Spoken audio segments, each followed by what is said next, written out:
Okay, may isang talumpati na yumanig mula sa Geneva hanggang sa Pilipinas. Ngayon ating himayin kung sino ba talaga ang arkitekto sa likod nito.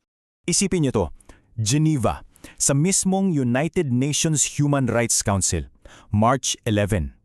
Dito mismo nagsimula ang lahat. So paano ba siya ipinakilala sa media? Lalo na sa mga pabor kay dating Pangulong Duterte. Simple lang, isang Japanese human rights researcher. Parang ang simple ng titulo, no? Pero may mas malalim na kwento sa likod niyan. At dito napapasok yung tanong natin, yun na ba talaga ang buong storya? Kasi madalas, di ba, yung mga pinakasimpleng description, yun pa yung nagtatago ng pinaka-komplikadong katotohanan. At yan ang aalamin natin ngayon. So para maintindihan natin yung buong konteksto, balikan muna natin yung mismong talumpati. Ano ba talaga ang mga sinabi at ipinaglaban ni Fujiki sa harap ng UN? Okay, so ito yung mga key points niya. Una, tinawag niya yung posibleng pagkakakulong ni Duterte sa ICC na matinding kawalang katarungan at pampulitikang pag-uusig. Pangalawa, sinabi niyang nilagpasan daw ng Administrasyong Marcos ang mga korte ng Pilipinas. At huli, humingi siya ng humanitarian review at agarang pagpapalaya. So kitang-kita, no, ang message niya malinaw. Ipinipinta niya yung kaso ni Duterte hindi bilang issue ng accountability kundi issue ng human rights, pero para sa akusado. Okay, tapos na tayo sa talumpati. Ngayon, pag-usapan naman natin yung nagsalita. Sino ba talaga itong si Shunichi Fujiki pag tinanggal natin yung etiketang independent researcher? At dito na nagiging interesante ang lahat. Kasi yung mismang organisasyon niya, yung IRICH, hindi naman pala talaga nagpapanggap na neutral. Napakalinaw ng stated purpose nila.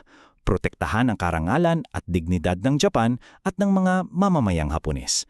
So, hindi to purely academic. Isa itong advokasya na binalot lang sa lengguwahe ng research. At hindi lang iisang source ang nakapansin nito, ha? Ayon sa mga scholars tulad ng mga galing sa Georgetown at US Institute of Peace, parte raw to ng isang magkakaugnay na web ng mga lobby group.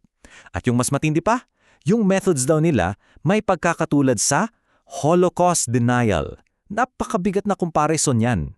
Pero teka, bago pa man niya ipagtanggol si Duterte, mayroon na palang matagal na isyong pinagkakaabalahan si Fujiki. At ito yung magbibigay sa atin ng crucial na konteksto sa mga ginagamit niyang taktika. At ito yung napakagaling na halimbawa ng diskarte niya. Sinasabi niya, hindi raw siya sangkot sa comfort woman denial. Pero, ang aktual na posisyon niya, itinanggi niyang ang mga comfort women ay sex slaves. Gets niyo ba?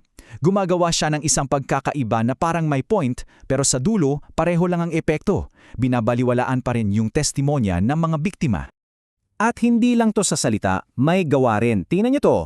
Noong 2014, siya mismo yung nag-stage ng isang photo op kung saan nilagyan niya ng paper bag yung ulo ng isang Comfort Women Memorial Statue sa California.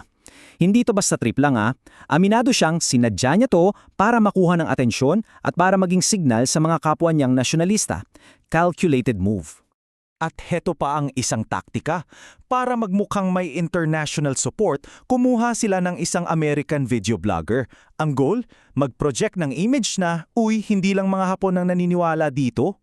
Ginawa nilang English language face yung vlogger na to para sa kanilang agenda. Classic strategy yan. So ngayon, dito na natin pagsasama-samahin lahat.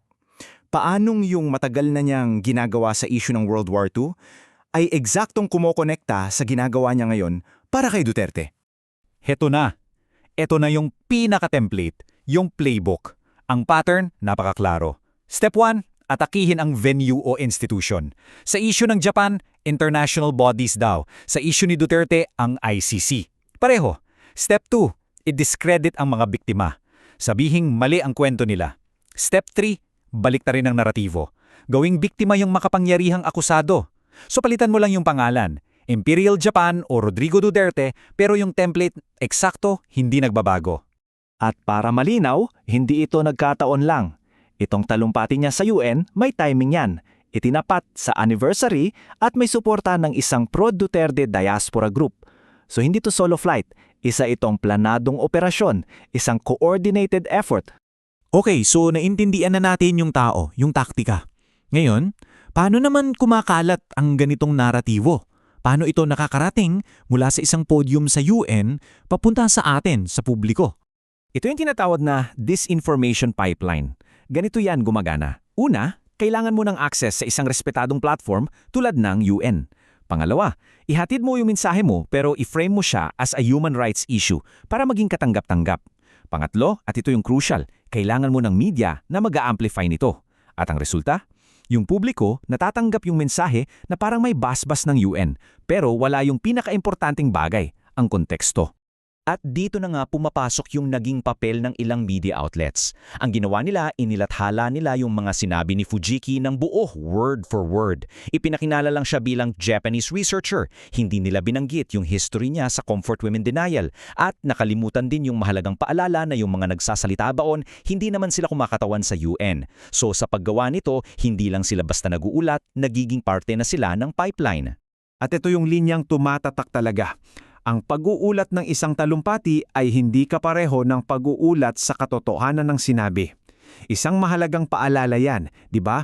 Hindi sapat na i-report lang kung anong sinabi. Ang trabaho din ay alamin din kung may katotohanan ba sa likod ng mga salitang yon. Kaya dito tayo magtatapos. Sa isang tanong na para sa ating lahat. Sa panahon ngayon na parang kahit sino na lang ay pwedeng makuha ng entablado, sino na ba talaga ang may responsibilidad para sa katotohanan?